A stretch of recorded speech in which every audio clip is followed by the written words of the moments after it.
السلام علیکم ورحمۃ اللہ وبرکاتہ۔ تو جی آج کی جو ہماری کہانی ہے یہ بھی بہت سبق آموز ہے۔ تو جیسے ایک مثال ہے کہ اگر مائیں بچوں کو دودھ پلاتے ہوئے قرآن مجید کی تلاوت کریں گی تو انشاءاللہ بچہ بھی حافظ اور عالم بنے گا۔ اگر مائیں جو ہے بچوں کو دودھ پلاتے ہوئے گانے سنیں گی تو وہ مجاہد تو نہیں بن سکتے، البتہ ہاں یہ ضرور ہے کہ گانے والے ضرور بنیں گے۔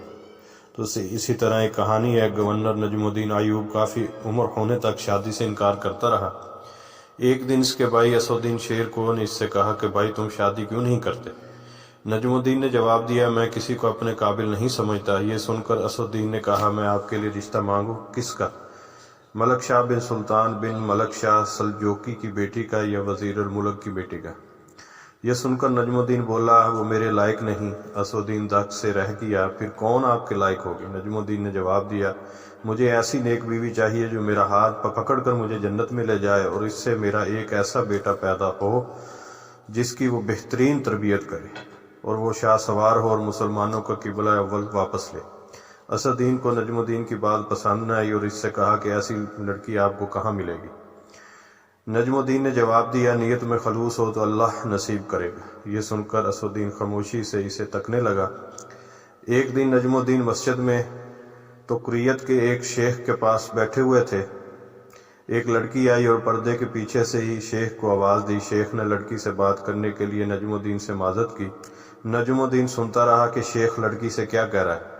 شیخ نے لڑکی سے کہا کہ تم اس لڑکے کا رشتہ کیوں مسترد کر دیا جس کو میں نے بھیجا تھا؟ اے ہمارے شیخ اور مفتی، وہ لڑکا واقع خوبصورت اور رتبے والا ہے مگر میرے لائق نہیں۔ شیخ حیرت سے بولا، کیا مطلب؟ تم کیا چاہتی ہو؟ شیخ، مجھے ایک ایسا لڑکا چاہیے جو میرا ہاتھ پکڑ کر مجھے جنت میں لے جائے اور اس سے مجھے اللہ ایک ایسا بیٹا دے جو شاہ سوار ہو اور مسلمانوں کا قبلہ اول واپس لے۔ نجم الدین حیران رہ گیا کیونکہ یہ جو سوچتا تھا وہی یہ لڑکی بھی سوچتی تھی۔ نجم الدین جس نے حکمرانوں اور وزیروں کی بیٹیوں کے رشتے ٹھکرائے تھے، شیخ سے کہا کہ اس لڑکی سے میری شادی کروا دیں، یہ محلے کے سب سے فقیر گھرانے کی لڑکی ہے۔